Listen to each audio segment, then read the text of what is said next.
everything I was doing, it felt like they were just taking and taking and taking, and there was nothing left of Lindsay. And I had just lost my identity. I had no idea who I was. I was this rando wife with these rando 3 kids doing this rando job, and none of it was lighting my fire. And I felt so guilty being committed to so many different things and not being my whole self. Hi, friend. Welcome to Gather in Growth, a show created for passionate, growth-focused rural women like you. From mindset work and building strong habits to exploring the unique joys and challenges of living rural, this is a show to leave you feeling joyful, inspired, and a little less alone. Together, we're on a journey of reaching for the most confident, healthy, and authentic version of ourselves, and I'm forever grateful to have you by my side.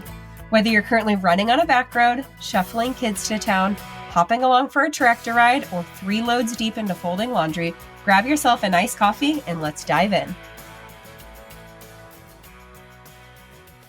Hi, friends. Welcome back to Gather in Growth. I am so looking forward to today's episode. I know I say that every time, but it's because I just have the joy of bringing the most inspiring, beautiful, passionate women your way. And today's guest is no different.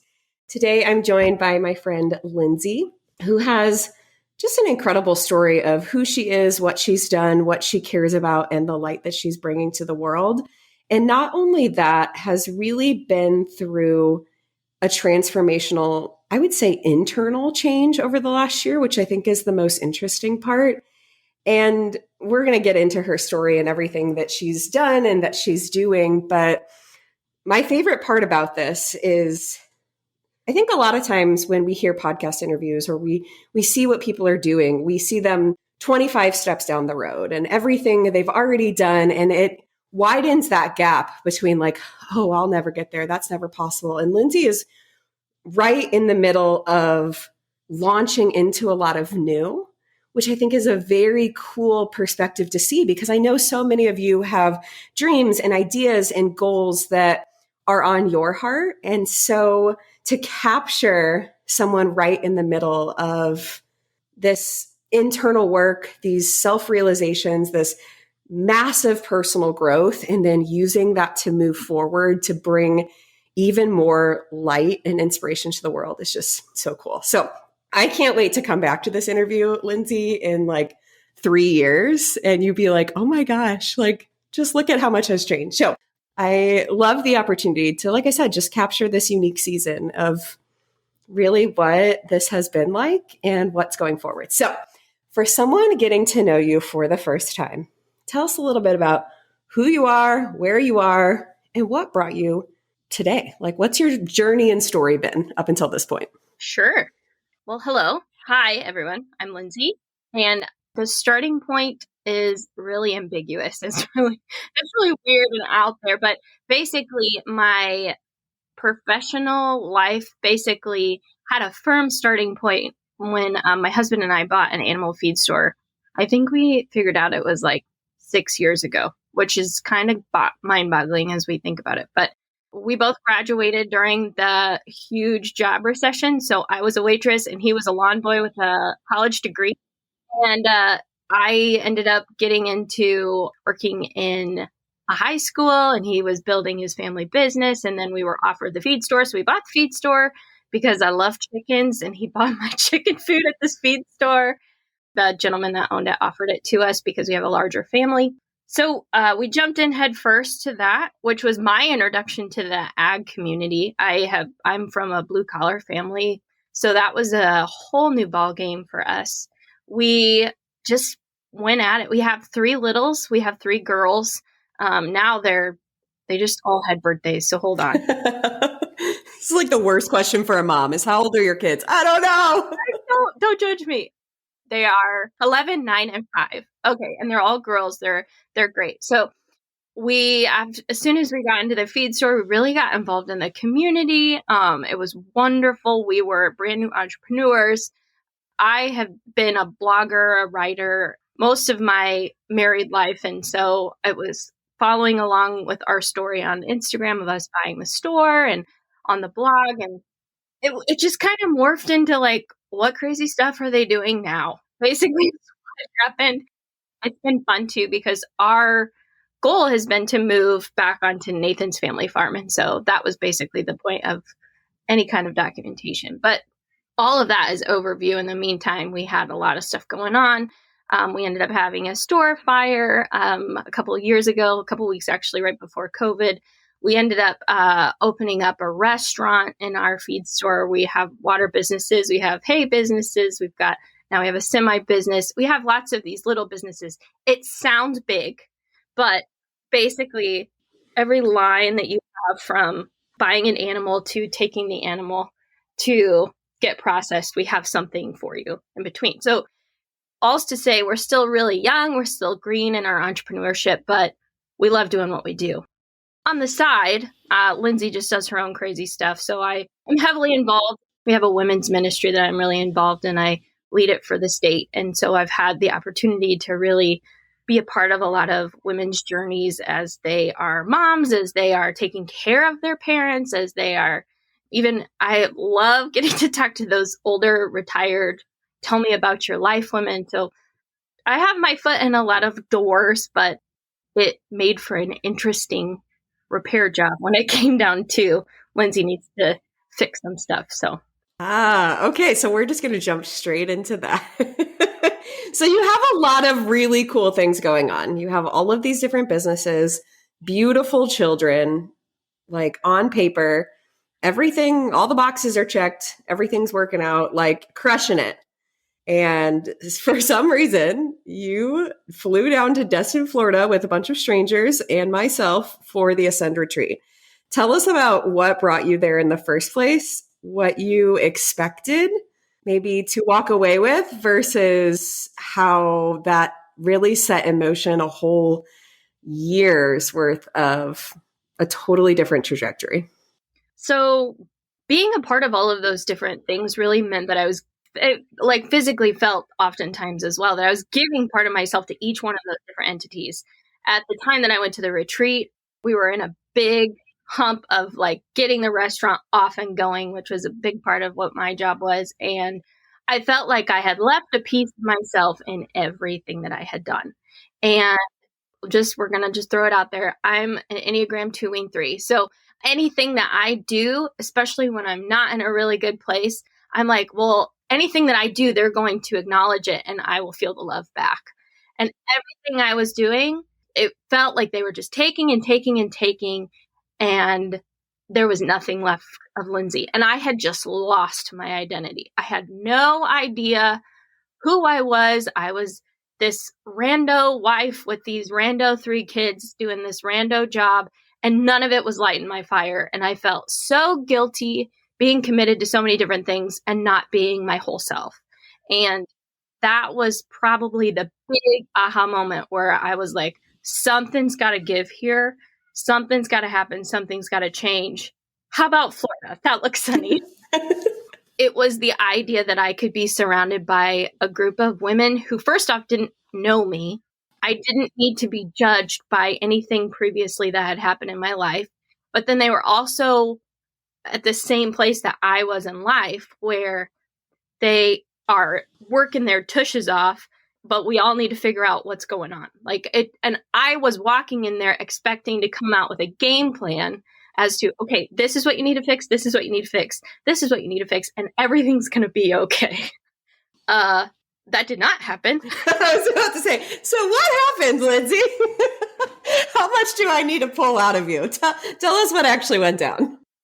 What actually went down is I learned very quickly that I needed to go back to the basics in every essence of the word. Who is Lindsay? Like, it was as basic as, what does your body feel like when you feel good? What is your emotional threshold?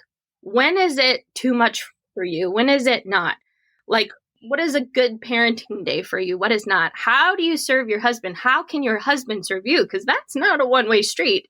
And I had lived like it was a one-way street. It was going back to the very, very minimal and making sure that my life with Jesus, my life with my husband, my life with my children, not even my job at that point, just making sure that Lindsay as a person was okay. And that was a big ask. Yeah.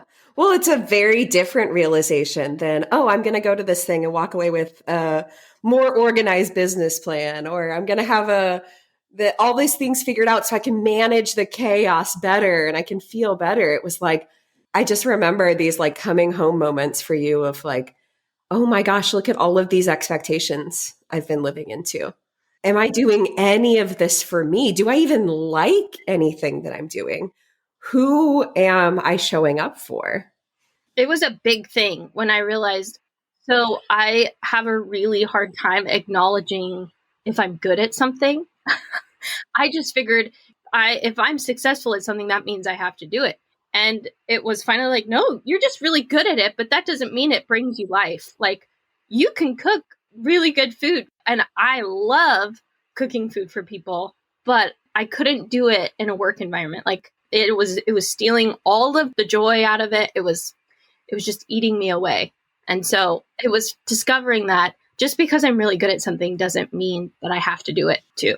Yeah, I feel like a huge takeaway for so many women at the retreat and even in like mastermind conversations is just because you're good at it doesn't mean that it's good for you. And just because it was good for you in a season doesn't mean that it still is. 100%.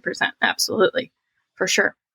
So tell us a little bit about what the last year has looked like, because I feel like it's been such a beautiful blessing and also like really uncomfortable. Oh my gosh. So the uncomfortable is not even it's not even the right word. So something, just to reiterate, like, anytime I have to spend any moment working or thinking about myself feels so ugly to me. And that was the first issue. That was the big red flag. Like, I don't even want to think about myself. And it was like, wow, that's a little harsh, Lindsay, but it was what was ingrained in me. Like, well, then you're being prideful, you're being vain. And it's like, hold up. God wants you to celebrate who you are, like that, because he's shown through. Like, there was so much to break down even in that part alone. But what I basically committed to myself was that I was going to spend this year just internally working on everything. I basically stepped back from any responsibilities that I had at church. I made myself very minimal in like how much work I was doing at the store. All the work that I do at the store this year is from home, unless like I have to be there for working shifts or things. A lot of the events that I do they're just once every few months. Like, I just stepped back from everything because I needed the space in order to take care of me. As soon as I got home from that mastermind, I started with the physical. I signed up and got into functional health to figure out making sure that my body was working the way that it was supposed to work. And then I got into a business coaching situation with Katrina, who's been a guest here. Yes, Katrina is wonderful. Yes. And that was a 6-month journey of a lifetime. I feel like I remember you saying, I thought I was getting into business coaching.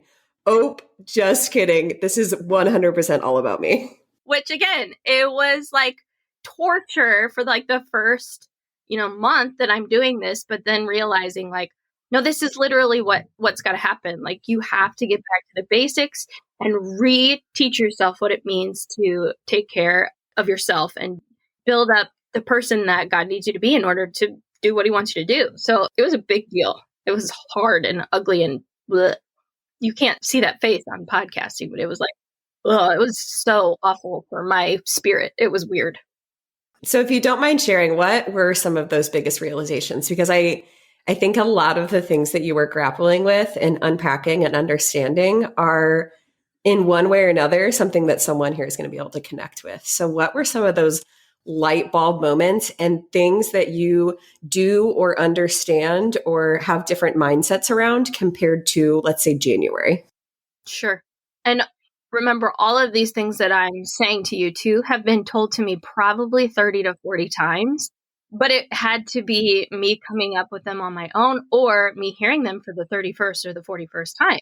Every time you hear these truths and you hear these perspectives, it's just another time before they actually click. So trust the process first off in any situation. Know that you're hearing these things and these truths because it's part of a process. But one of the major ones for me was that control to me is the most I don't even know. It's a big illusion in my life. I was trying to have control in so many things when really the only thing I can quote unquote control is myself. And I can't even control my kids. I can't control my husband. I can only take care of what's between my head and my toes.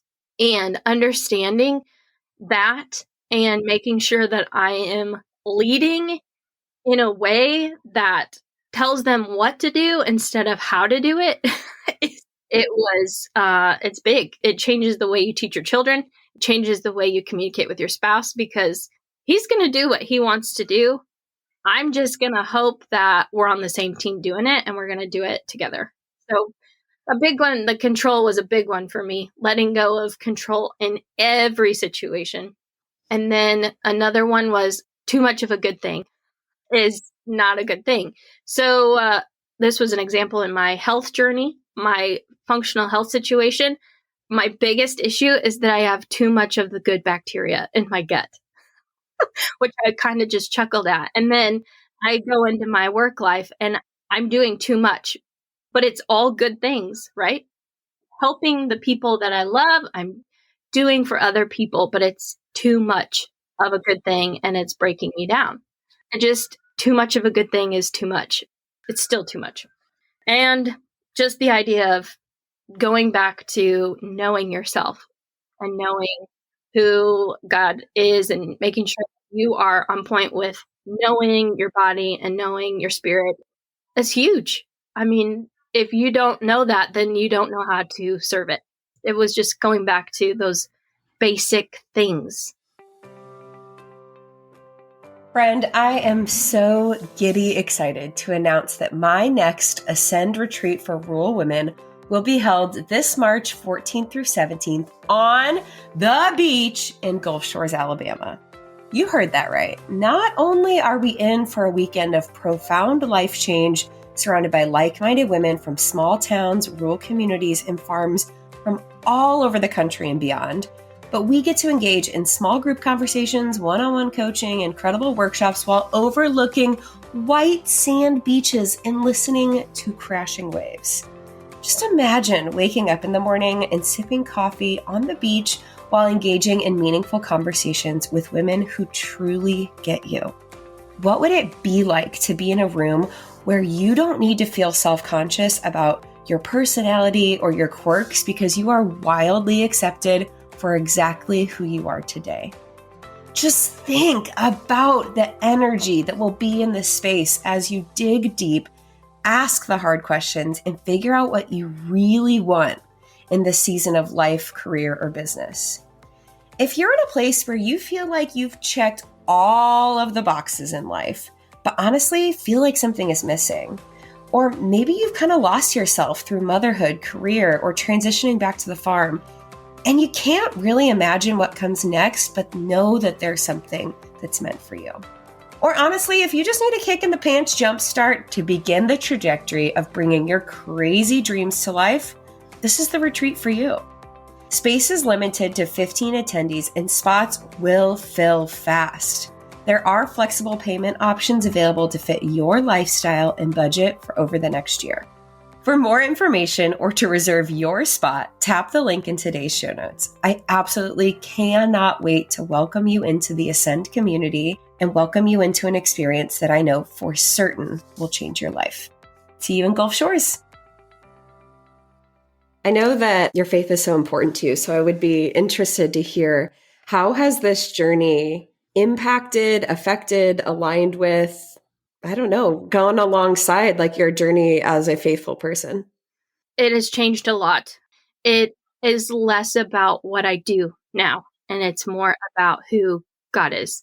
I was kept asking, and this is, if anyone's done anything with any Blackaby work, you'll know experiencing God. But one of the big truths is every time we talk, especially in these moments, especially like a year like this year, you're like, what's God's will for my life? What's God's will for my life? And it's just a daunting question because you're expecting him to, like, a light bulb moment, or like, Oh, here's the answer. yeah, podcast microphone sitting on a dresser, like, oh, that's what, no, that's not how that works. Instead, it's what's God's will? What's his will? And then what do I need to do to find God's will? Like, it has nothing to do with me, it has everything to do with God, but God specifically wants us to be a part of that. So we have to align ourselves with what God's will already is.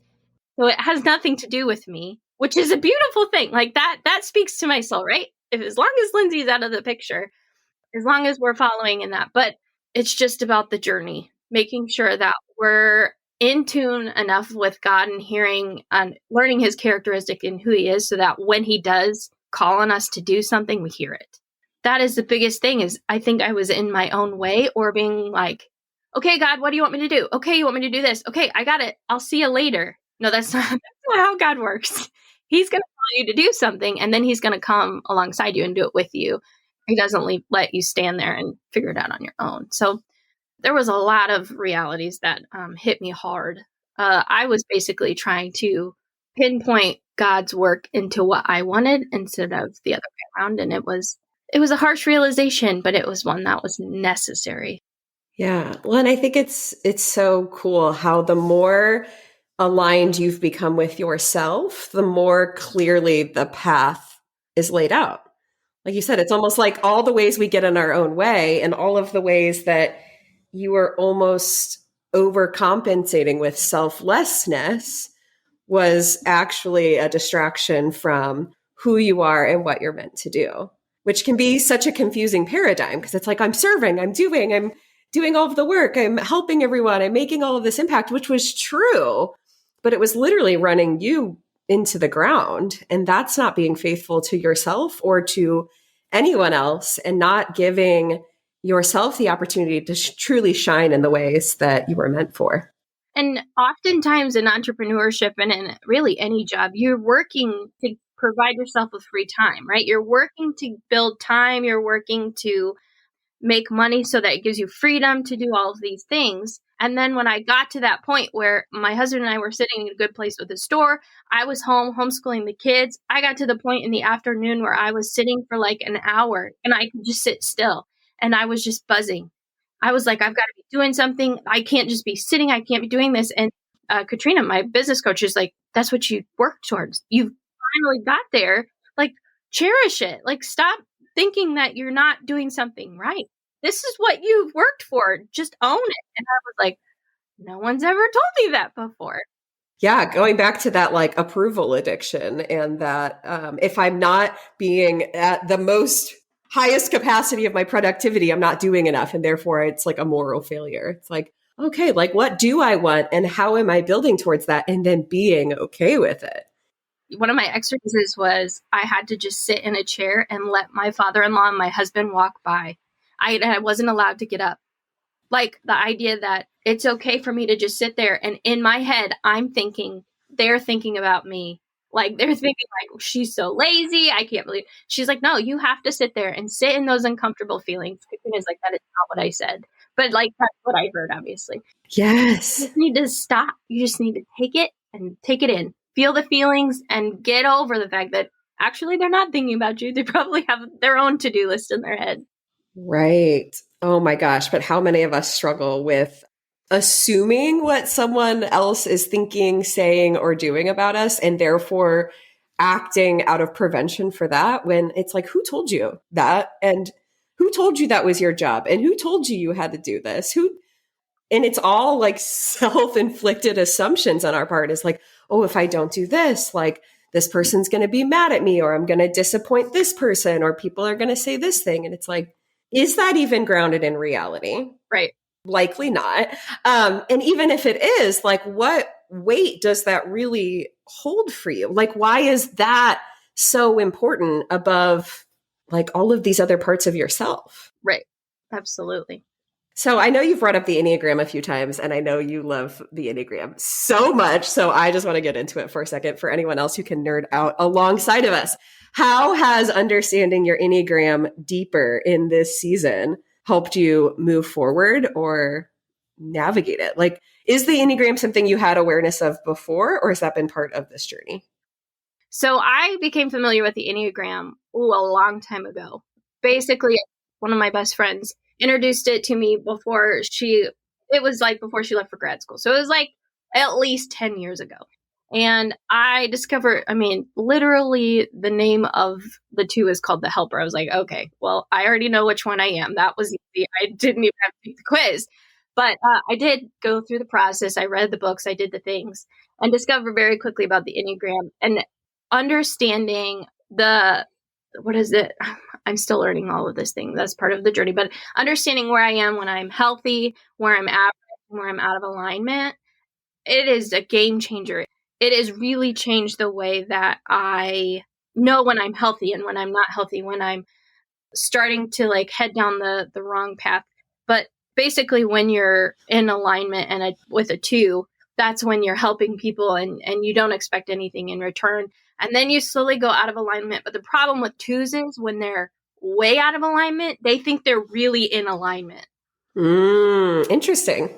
It is a fine line about like making sure that I take the time to invest in myself so that I can really, really feel when I'm not being the best version of myself. So that was really hard. But the Enneagram in itself has been huge because it just opens up your eyes to see that not everyone thinks the way that you think. I used to think the world was so dang inconsiderate because no one thought about anyone else. And in actuality, no, it's just this, Lindsay, you just think about everyone else way too much. But in essence, you're putting on the glasses of a different number, a different type of person. And what that ultimately creates is compassion for absolutely everyone around you. They see the world differently from you. They work differently in the world. The world is different to them. The way that you work is different. So just creating compassion between two people, understanding conflict is different, understanding teamwork, understanding your children. That was a mind-boggling one.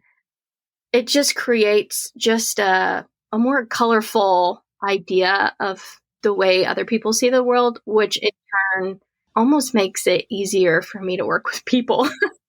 Absolutely. I totally agree with this. I was talking about this on a recent episode, just how much of a light bulb moment understanding my Enneagram was, both in like owning these parts of myself that I had previously thought as flaws or insecurities or disagreeable qualities and being like, oh, that's where that comes from. So first of all, taking ownership over just who I was and why I showed up in the world the way I did. And also having a very concrete resource to point me towards growth. Like, where are my blind spots? How does this relate to my husband, who is a 5, who is very different in the way he processes information in the world than I am? And I totally agree with what you say. Just like understanding where people's core motivations are coming from and how to help them grow through that has been tremendously helpful. So just a total side note, what are some of your favorite Enneagram resources? Because I love the road back to you as a starting point. What are your favorites? I definitely agree with that. And both authors have podcasts of their own. One is a little bit more faith-based, and one, I think they're both faith-based, but they're just on the different spectrums of liberal versus conservative faith. So there's something for everybody out there. I love Your Enneagram Coach with Beth McCord. And the reason I love that one is because it is gospel-based, teaching you that, this is a tool, but ultimately the things that fix you are your faith and how you grow in your relationship with Jesus.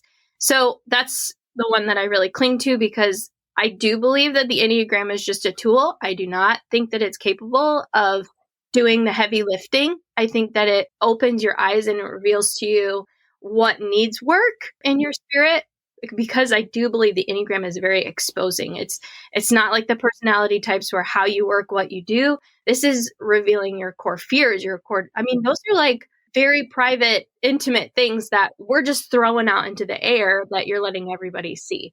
So I think that this is just a tool to bring those things out. And then you have to do the heavy lifting, whether that's getting into scripture, learning about your relationship with Jesus, going into therapy, doing the hard work to make sure that you're in the right spot once you have that tool. I love that. Okay, so this is a great segue for Lindsay. Tell us a little bit about what you're stepping into, which I know this is scary for you to take full ownership of, but I'm going to put you on the spot. Tell us about what is in store for Lindsay. During my business coaching, I was in an event. I was getting ready to MC a pretty big event for my state. It was a women's ministry event for the state. And I was just feeling major imposter syndrome. So much like, why me? I'm going to go up there. I'm going to look like an idiot. Like, this is crazy. I am a 12-year-old in a 37-year-old's body. Like, this isn't going to work out. There was nothing that I felt capable of doing. And she goes, but that's what people want to see. She said they want to see people who've made mistakes and come out on the other side. And it was that moment I was like, this is what I've got to do. So I've got to put myself out there because I would want to learn from someone who's made as many mistakes as I have. Mm-hmm. And so I'm jumping into the public speaking world. I'm jumping into the consulting world. My husband and I have contemplated business and small business and entrepreneurship consulting because we do believe that it's a lot easier to hear business coaching and entrepreneurship from someone who's just one step ahead of you than 10 steps ahead. And so I'm jumping into the public speaking world, the workshop world. I am in the process of becoming an Enneagram coach so that I can start doing workshops in businesses and in ministries with all sorts of people. I'm just putting myself out there to be like, hey, let's talk and bring some stuff out in the open and let's talk through it. So, public speaking at its finest. I love it.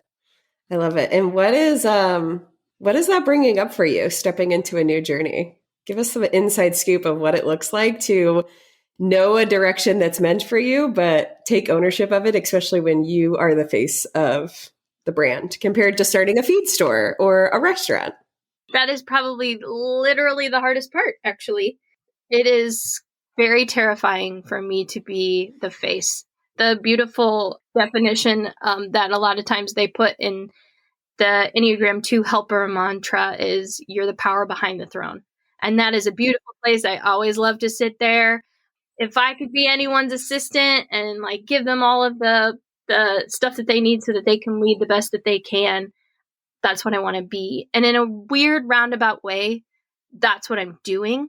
I'm giving these women and these people the power, like the tools and the encouragement that they need to go be their best self. So it is in a roundabout way, I'm doing that, but you have to see my face first. Mm-hmm. And so that's the hard part for me, getting that figured out. Just even, I felt weird going on to, the website where you're trying to figure out your URL, and I typed in lindsaywineinger.com and I was like, oh my gosh, that feels so awful. But coming up with logos and collecting pictures of myself, and that is just, that is a growing experience. That is so fun. And I'm saying that 100% facetiously. So, But I think look at what is possible for you right now after a year of really taking that step back to align with who you are, understanding those things that were like 20 layers below the surface.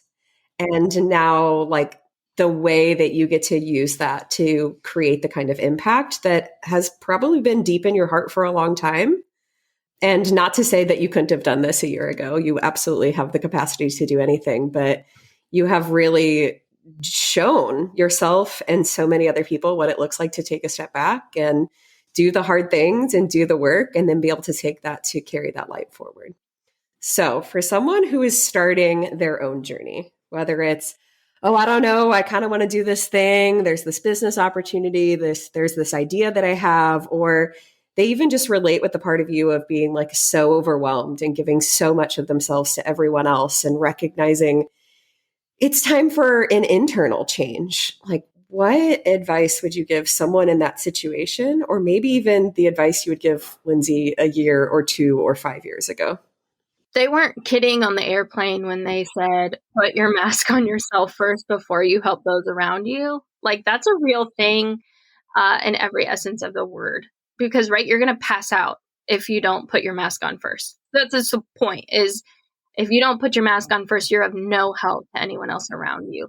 Looking back, what would I have done? I would not have shown up for the children in the way that I was supposed to, my kids. I would not have been the partner that I'm supposed to be for my husband. was not living in a space where I was helpful to other people. I was actually doing other people a disservice. And I was doing that in every entity of my life. It's almost like it gives me a lump in my throat to figure out that I was actually hurting more people than I was helping. And the idea that just taking a weekend is what changed it, right? Or taking a couple hours a week on a call with a coach, or taking an hour a week or 2 hours a week to go to therapy, or all it takes is just that little bit of time that you invest in yourself, and you become a different person. You start communicating with your spouse about what you learned, and then that makes them think, right? Nathan, he has gotten the residual impact, but it has changed the way we communicate. It's changed the way we work together. It's so crazy. It seems like it's just a small amount of time, but it has the biggest impact because it's changing you from the inside. So take the time. Like, it is, you are doing others a disservice by not taking care of yourself. That's the mic drop right there. The end. And it, again, that's one of those things, like, we've heard that 30 times. As moms, especially, we hear that all the time. I just don't have time. Like, I just can't do it. We have so much going on. It's like, this is me saying it the 31st time. You got to take care of yourself.